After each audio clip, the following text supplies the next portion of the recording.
Is it your money mindset that's causing you to struggle to make more money? I wonder. Is it a belief that you're not worth it, you're not good enough? I wonder. There is so much buzz out there about money mindset because that's our greatest pain. It gets our attention, doesn't it, when there's not enough? This is Ariana Rollins, and you're listening to The Manifesting Guide. This is podcast 49. How to Uplevel Your Money Mindset. I'm so glad you're here. I've been in the field of money mindset for over 17 years, since 2005. I've studied it all, or at least it feels like that, especially when someone new pops in and they have an interesting perspective. I'll research it. Sometimes I take the program, and then I find it's kind of like the Wizard of Oz, and behind the curtain, there's no substance. The reason why I say that, because unless the person is highly skilled and highly trained in accessing the unconscious mind and its programs, those shifts aren't going to last. And I know this because people come to me not as a kind of last resort, but they have spent a lot of time and a lot of money to shift things. And they have bought into the promises of quick fixes. Now, with that said, changes can happen quickly when someone is right and ready for it. Let's get started. I'm really excited to bring this new content to you now. And I've got a new insight that came from my meditation this morning that I had not seen before. So some people could say, I'm really good at this mindset piece. And my goodness, the work that I teach and I use upon myself to clear through resistance and blocking negative thoughts and behaviors and emotions. Hey, the book title was How to Make Lots of Money for Anything Fast. So wouldn't I be queen of that? Queen of mindset? Well, not so much. Here's the thing, and I'll go back to the subject of this podcast in a moment, but let me just tell you about this book title. So it's written by Stuart Lichtman, and Joe Vitale came in to be his second editor, and Joe really was a master at words and a master at, master of ceremony of a circus. He was very good. So he strongly recommended Stuart Lichtman change the title to How to Get Lots of Money for Anything Fast. That's my understanding of perception. There's possible nuances to it, so don't quote me for sure on that one. And Stuart realized, that's where most people wake up, and that's where they suffer. And that his whole background and motivating force, his why, if we go to Simon Sinek, why and how why, the emotion behind the why, how powerful it is and motivating. His why is that in many years ago, I think it might have been late 70s, early 80s, he had an accident and he was clinically dead for 8 minutes. Well, something like that changes a person. Not all near-death experiences have spiritual awakenings, but some do. He did. He was someone who was working incredibly hard to amass a good amount, a good fortune, and he helped companies turn them around from failure. And when this event happened to him, he said he met what he sees and perceives as God. And his whole world shifted.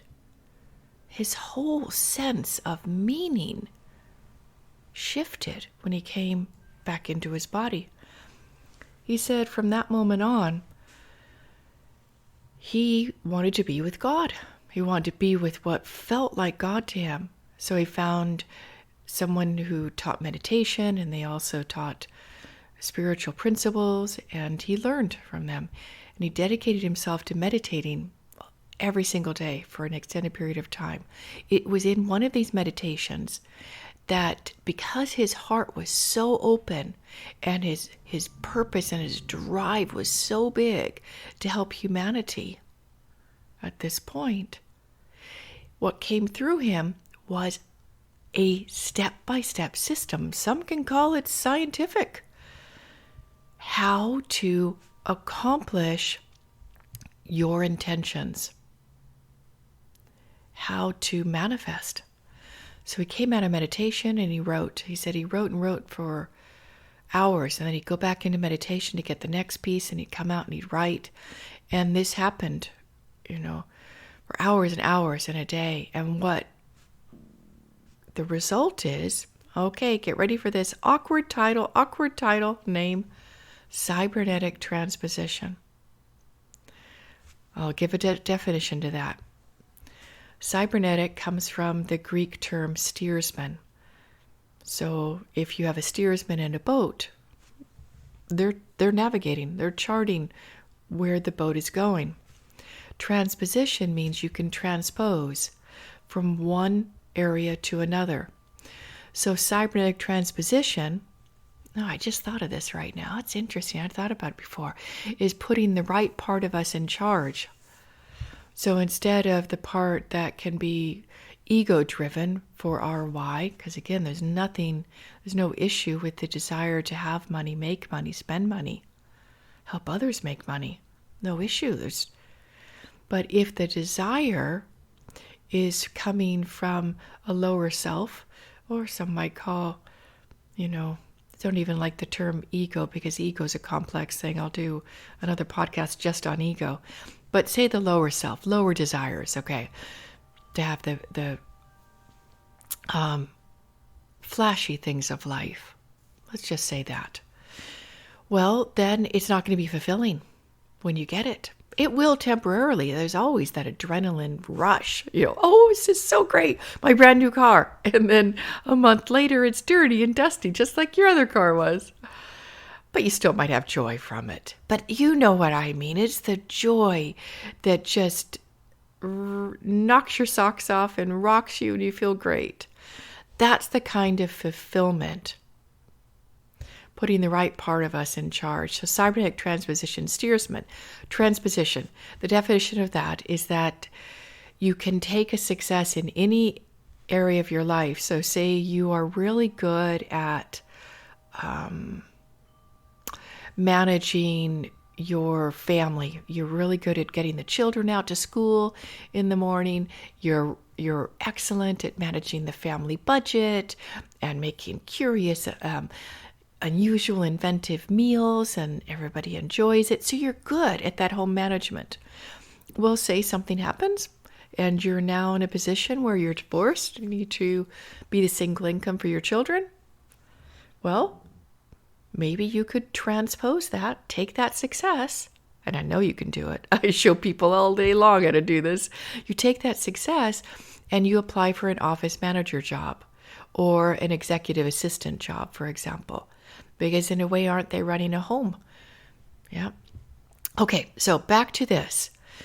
So money mindset, again, it's a buzzword, and there may be aspects to what people are teaching out there, books you're reading. There may be an aspect of truth.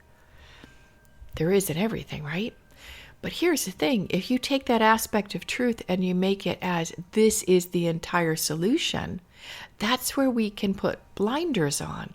We don't see the limitation of whatever that offering is or whatever that person is writing about or the program. We don't see the limitations because we've bought into those early premises. So it's discernment. That's a whole other topic. We'll have another podcast on that. So mindset. Is it mindset? I wonder about that. I mean, it's such a common thing now. When I was first studying this 20 years, dare I say that? 20 years ago. Mindset wasn't such a big deal. But now we get these buzzwords and people grasp it and they know there's importance, but then it gets muddied. It gets tossed around and it loses its value and meaning. So I'm going to not even use that term anymore. Not. Okay. So let's talk about this. what I saw in meditation, because it's really valuable. At least it's valuable for me, and hopefully it will be valuable for you. Okay. Is I had an experience of, I would say, amassing money. Okay. I'm not going to how it happened, but I had access to a lot of resources. That's when I started my business. And my business was, first year, did pretty well for someone who's self-employed, $50,000 way back in 2005. That's not bad. And I was on track to make a significant income.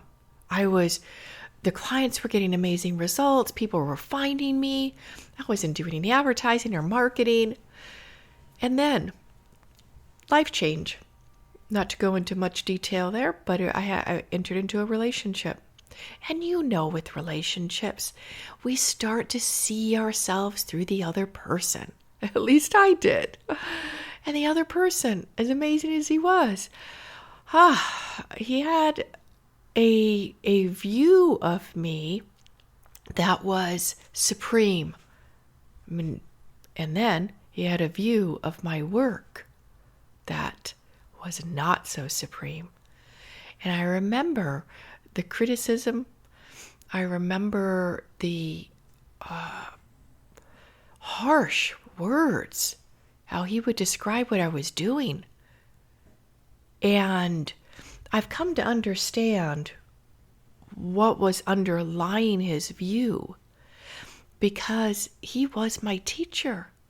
He was my spiritual teacher for 10 years.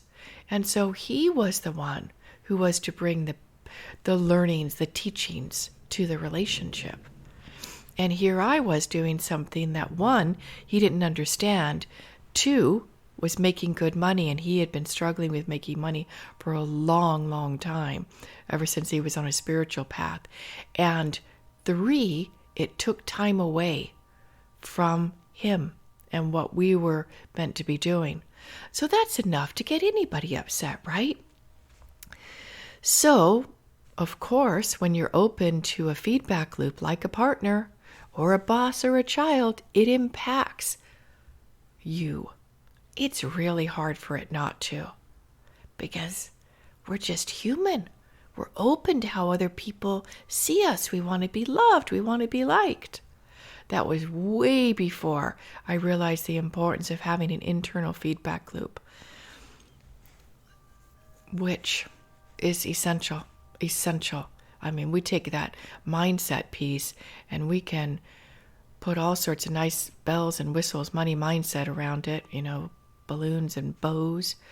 But if we're not aligned with who we are, if we don't have that internal feedback loop and our higher self, true self feedback loop, we can do all sorts of fabulous programs and hire coaches and read books and discipline ourselves.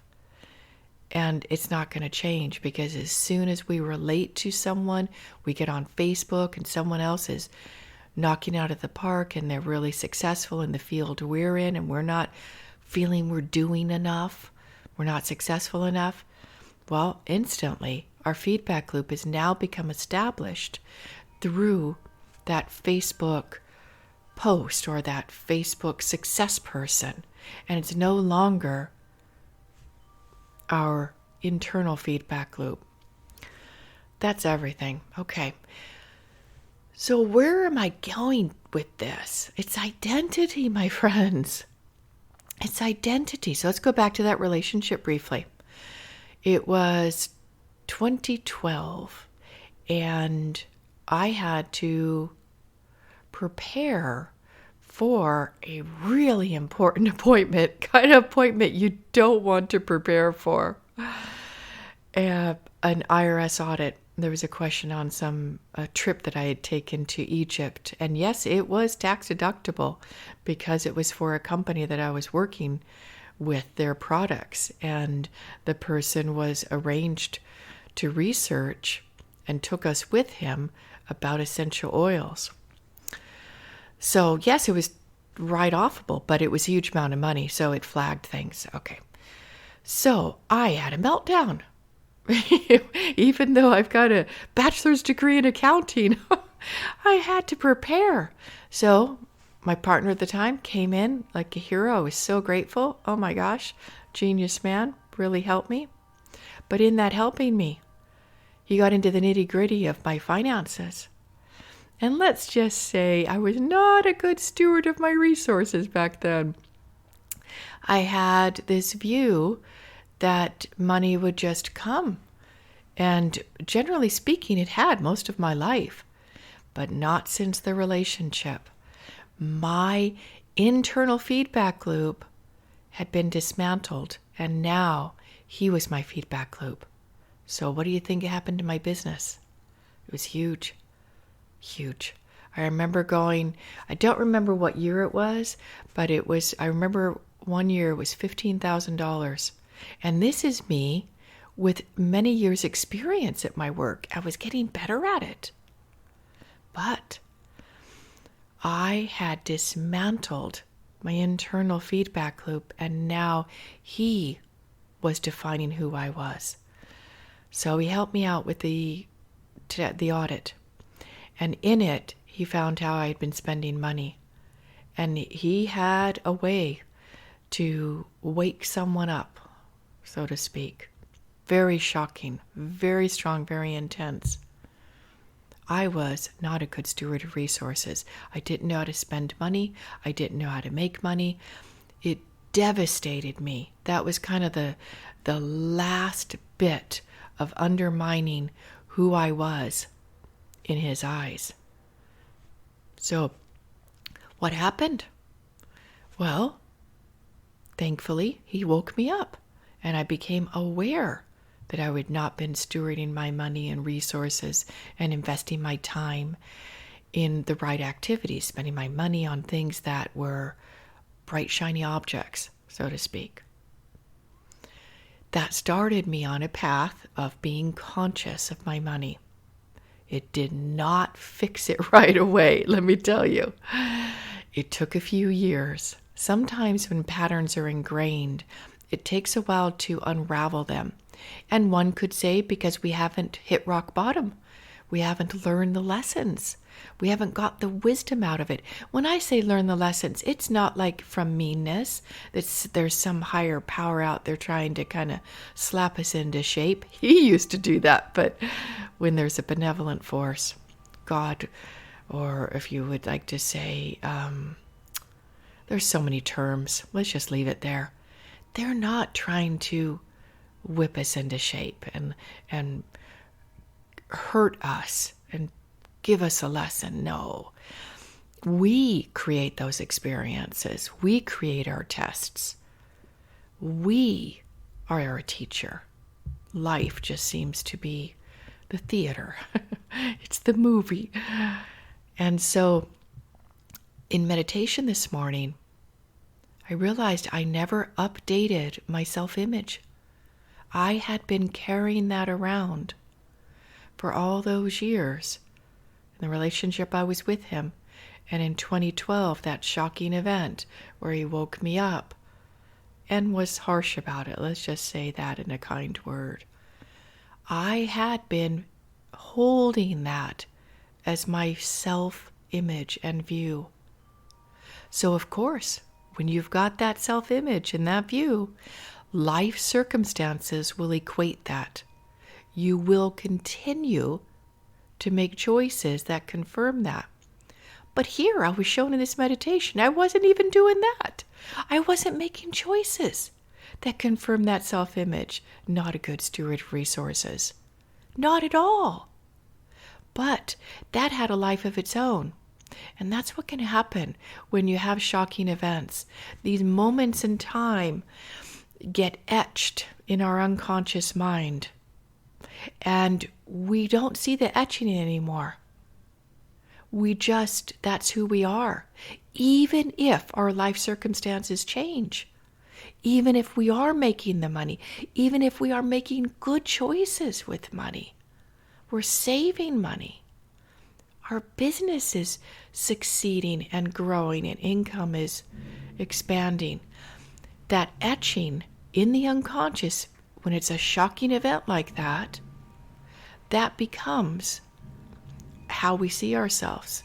It becomes our identity, which goes way beyond, my friends, the notion of beliefs. Way beyond. Identity is everything. It's everything. How we see ourselves. So updating our identity changes our life circumstances and changes everything about us. And I'm not saying put an ego identity in place, but an identity that's based on truth. And the only way I know how to do that is by true self-alignment. True self-alignment. That's the only way I know how to do it, because it's based on truth. It's based on who we really are, and not just who we came into this world born as. No, because we learn, we grow, we evolve. The true self is ever evolving. So it's not just know yourself and then, oh good, I know who I am. I've studied my astrology chart. I understand my human design. No, it's not like that at all. Those are, let's say, markers that you have, qualities, characteristics, tendencies. That's not who you are. Those are indications. And sometimes if we have that, instead of internal feedback loop with our true self, we have an external feedback loop, we make that who we are. And that becomes an identity which we are now defending, and we're believing in more than the truth, that we are an evolving consciousness. We're not fixed. We're evolving. At least I hope we are. Okay. So, identity. I updated my identity. Wow. I had no idea I was still carrying that. And I've done so much, what we call in my work, blocker resolution, around this area of money, resources. I've beaten myself up. My friends, you can't even imagine. I can be pretty good at that for many, many years. What does that do? It keeps confirming the identity. Because it's true. I wouldn't be beating myself up on something that wasn't true, would I? Huge. So as we have a shift in consciousness, it's not enough to just oh, now I see it, everything's good. No, we have to make changes in the physical world. So after this podcast, I'm going to do one of my favorite things to do, is I'm going to do an inner dialogue with my true self, my inner success team that guides me in material success and the business world. And I'm going to uncover what blockers remain that are inhibiting me from seeing my new sense of being in the world, my new identity. Because that person who I was in 2012, 10 years ago, is no longer valid. I've learned, I've grown. Isn't that the purpose of being on the earth, is learning, growing? We're not fixed, we're not static. Hey, if you'd like to understand what your unconscious financial set point is and start to crack the code to making more money, get your free gift at highertrueself.com/freebies. And if you've liked the episode, please subscribe. Thanks for listening.